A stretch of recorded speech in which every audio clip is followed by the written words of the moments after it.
Salut tout le monde, j'espère que vous allez bien et aujourd'hui on va faire un petit peu de mathématiques. Alors ce que je vous propose dans cette vidéo, c'est de comprendre comment sont calculés les prix dans une pool de liquidité. D'abord, pour bien fixer les choses, on se trouve ici sur la plateforme Binance et on va regarder comment le marché de vente et d'achat se déroule. Qu'est-ce qu'on voit ici sur la gauche? On a ce qu'on appelle un carnet d'ordre. Vous avez en rouge les vendeurs et en vert les acheteurs. Ce qu'il faut bien comprendre, c'est que techniquement, il se pourrait que tous les vendeurs du marché veuillent simultanément vendre. Ici, on est sur la paire USDT Ether. Donc on va imaginer que tous les vendeurs ne veulent absolument pas vendre en dessous de 4000 euros. En face, on a le groupe d'acheteurs et on va supposer qu'aucun des acheteurs n'est prêt à acheter au-dessus de 3900 euros. Du coup, ici, on arrive sur une impasse. Et sur les marchés, c'est donc là qu'intervient ce qu'on appelle un market maker ou un broker. L'utilité du market maker ou du broker, et il faut voir cela très souvent sous le prisme d'une institution, même si on peut être un broker solitaire, leur job est d'acheter et de vendre de grosses quantités d'un actif pour justement assurer la liquidité du marché. Ce qu'on appelle liquidité, c'est d'éviter justement cette impasse où aucun acheteur est prêt à s'aligner au prix du vendeur le plus bas. C'est donc de cette façon et seulement de cette façon qu'un échangeur centralisé comme Binance peut fonctionner. Maintenant, rendons-nous sur un échangeur qu'on appelle décentralisé. Et c'est de là qu'on tire le terme DeFi, finance décentralisée. Ici, malheureusement, vous n'avez pas la possibilité de créer un carnet d'ordre. Du coup, si vous voulez la jouer comme Binance, vous allez vous retrouver face à l'impasse que je vous ai décrit précédemment, où vous pouvez par exemple mettre une semaine à valider votre ordre d'achat, car vous n'avez aucun vendeur en face qui veut s'aligner sur votre prix. Considérons par exemple ici la paire BNB Cake. Du coup ici, ce qu'il faut comprendre, c'est que pour pallier à ce manque de liquidité, il a fallu trouver un moyen d'automatiser la fluidité de ce marché-là. L'idée qui est venue, et principalement on pense à Uniswap pour le coup, c'est de créer ce qu'on appelle un Automated Market Maker, un AMM. Derrière cet AMM, c'est-à-dire qu'on automatise justement ce principe d'achat et de vente, on trouve plusieurs méthodes. Vous avez ce qu'on appelle par exemple la Constant Sum Market Maker, c'est-à-dire que l'on va automatiser ce marché à l'aide d'une formule mathématique où l'on veut que la somme des quantités des deux actifs soit constante. Vous avez, et c'est celle utilisée par Uniswap, la constante Product Market Maker. Cette fois-ci, on veut que le produit des deux quantités reste constant. De cette façon-là, on sera capable de calculer le prix d'un actif dans une certaine pool. À ce stade-là, ce que j'aimerais que vous compreniez, c'est que, bien entendu, derrière, les choses se sont améliorées. On a pu du coup considérer, comme Bancor ou d'autres, ce n'est pas les seuls, à améliorer ce modèle-là, en mettant, par exemple, dans une pool, plusieurs actifs, et non pas que deux. Et effectivement, mathématiquement, ça complique largement les choses. Mais déjà, si vous êtes capable de comprendre comment marche une pool de liquidité avec deux actifs, vous avez dès lors bien plus de chances de comprendre ce qui se passe dans une pool multi-actifs sur un échangeur décentralisé.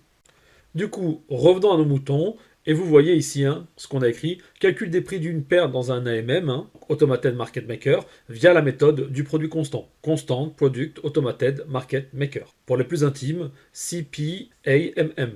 Et en bas, justement, on a la formule avec laquelle on va travailler, qui a été utilisée par Uniswap dans la version 2, X fois Y égale à K. Allez, on explique tout ça, c'est parti. Donc ici, admettons qu'on crée une pool de liquidité Bitcoin USDT. Pour ceux qui sont un petit peu familiers avec la finance décentralisée, c'est justement ce que vous faites quand vous êtes liquidity provider. En gros, vous êtes fournisseur de liquidité et vous êtes rémunéré avec les frais de transaction des sorties ou des entrées d'actifs dans cette pool. D'où le nom LP Token, Liquidity Provider Token. C'est votre ticket de caisse qui prouve votre participation en tant qu'acteur du marché dans cette pool. Pour cet exposé, et pour pas trop le compliquer, on oubliera un petit peu ces frais de transaction, mais ça ne change pas le fond, l'idée principale de ce qu'on va voir maintenant. Du coup, on résume. Ce qu'il faut comprendre ici, c'est qu'au départ, on a une idée de la quantité de Bitcoin qu'on va mettre en face de la quantité d'Ether. Le marché, avant de créer votre pool de liquidité sur un échangeur décentralisé, existe. Donc on connaît la valeur d'un Bitcoin en Tether ou en USDT si vous préférez. Et pour commencer cet exposé, on va partir avec un ratio de 1 pour 1, c'est-à-dire qu'effectivement, un Bitcoin ne vaut pas un USDT. Ce qui peut, à certains égards, peut-être pour certains, compliquer à exposer. Donc on va partir, on va constituer notre pool de liquidité avec un ratio de 1 pour 1. On va mettre dedans, ici, 1000 roses. Ok, on va faire la même chose de l'autre côté. 1000 tulipes. Rappelez-vous qu'à ce moment-là, on va partir avec la constante Product Market Maker. Ok, donc on exige à tout moment que le produit de XY, X c'est quoi ici? C'est la quantité de rose, Y c'est la quantité du tulipe, soit égal à la valeur du produit qu'on trouve initialement. Donc on a ici X fois Y, ça nous donne du coup 1000 c'est 10 puissance 3, fois 10 puissance 3, et on a ici 10 puissance 6. C'est juste que j'ai la flemme d'écrire tous les zéros.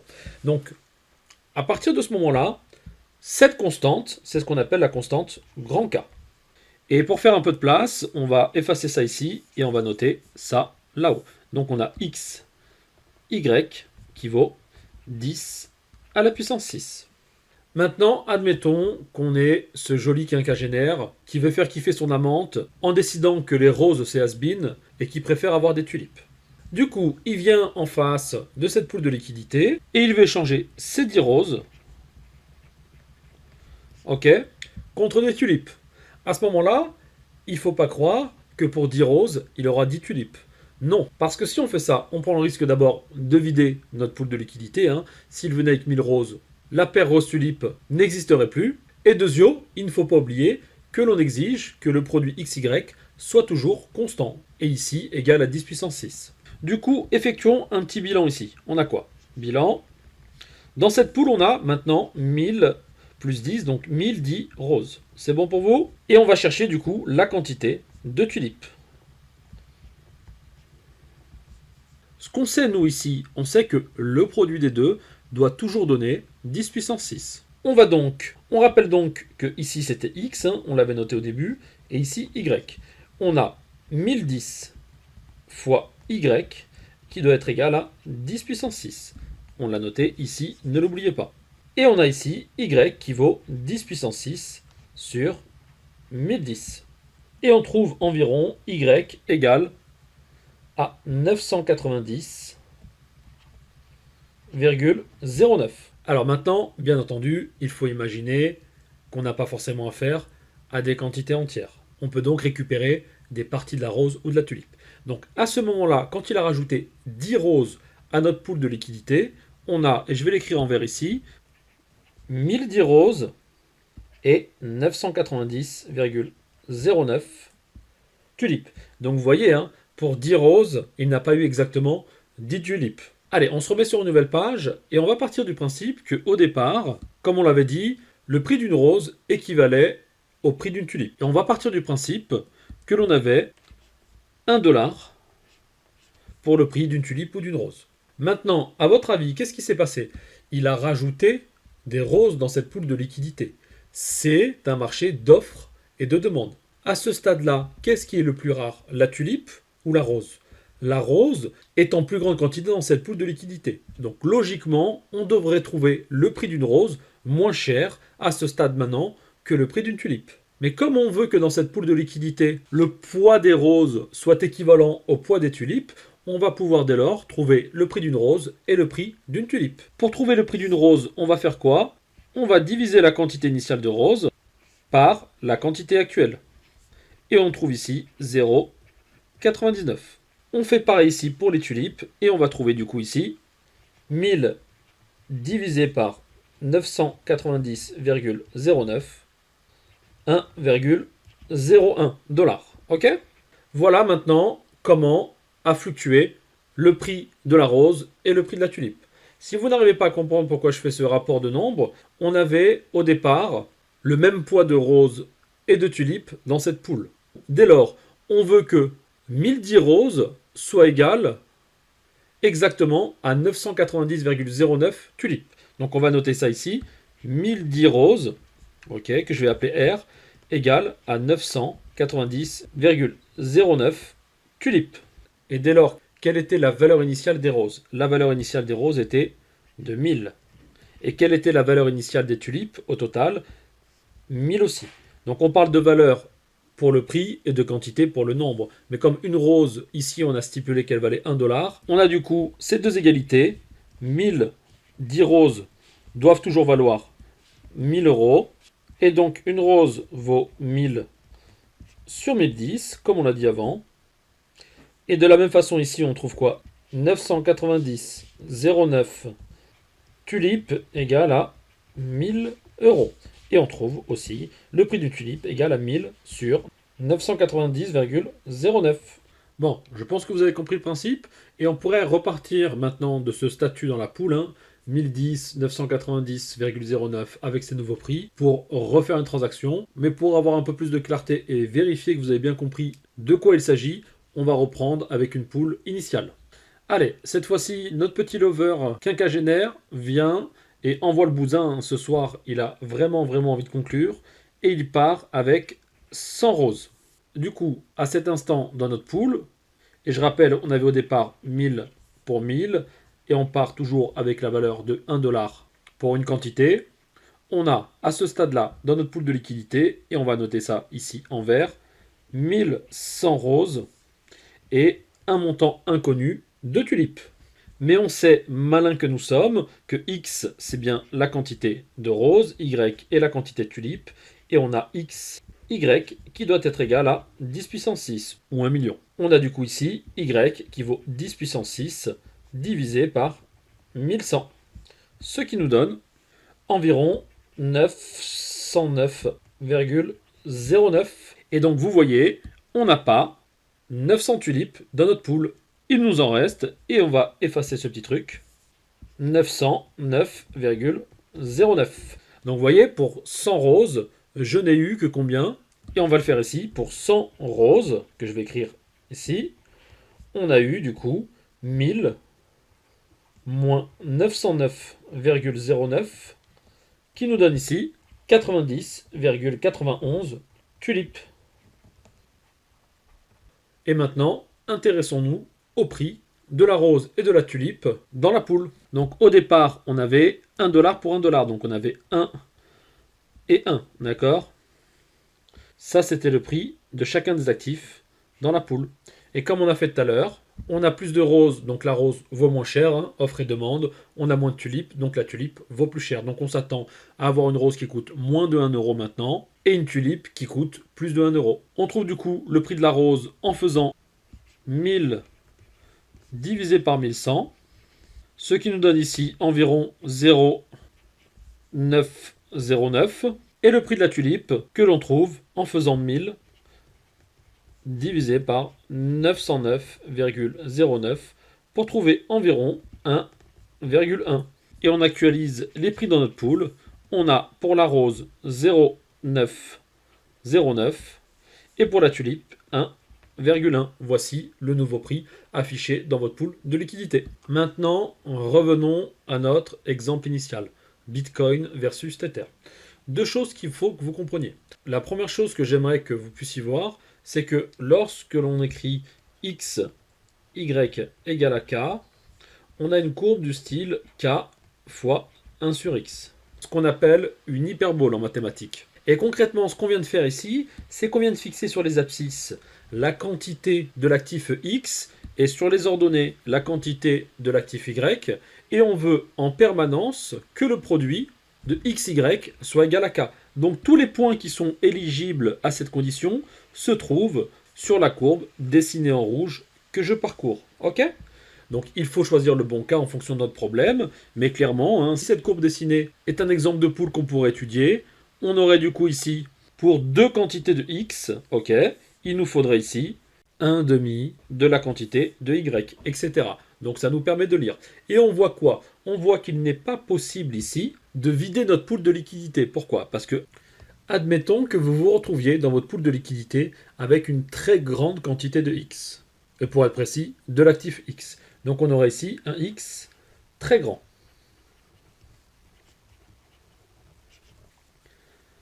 Du coup, ça va nous amener très loin sur la courbe. Donc on imagine qu'on continue aussi loin qu'une situation pourrait nous emmener. Ok, si on imagine qu'on est très très loin sur la droite, qu'est-ce qui va se passer? Quand je vais prendre l'image du point ici, d'accord, je vais me retrouver vraiment très très très très très proche du 0 sur l'axe des ordonnées. Du coup, pour un x très très grand, on a un y très petit. Et est-ce que vous vous souvenez tout à l'heure de comment on avait calculé le nouveau prix dans la poule? On avait pris la valeur initiale du token que l'on avait divisé par sa valeur finale. Et effectivement, imaginez ici que y soit égal par exemple à quelque chose d'extrêmement petit. Exemple 10 puissance moins 5. On a du coup ici 0,00001.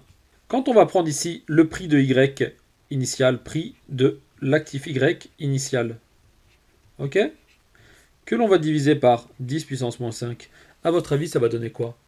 Divisé par 10 puissance moins 5, ça revient à multiplier par 10 puissance 5. Du coup, on a le prix nouveau de l'actif y qui va diverger vers quoi? Vers plus l'infini. Il est donc du coup impossible pour un acheteur de vider la poule de liquidité. La deuxième chose que j'aimerais que vous compreniez, c'est cette notion de déconnexion par rapport au marché réel. Ok, donc je suis sur un échangeur décentralisé et je viens acheter une grosse quantité de A en échange d'une quantité de B. Le prix dans la poule de l'actif A et de l'actif B vont varier indépendamment de ce qui se passe sur les échangeurs centralisés. Qu'est-ce qui va se passer à ce moment-là? On va voir débarquer sur ce marché-là ce qu'on appelle des arbitragistes. Les arbitragistes sont en quelque sorte les régulateurs indirects du marché. Imaginez ça.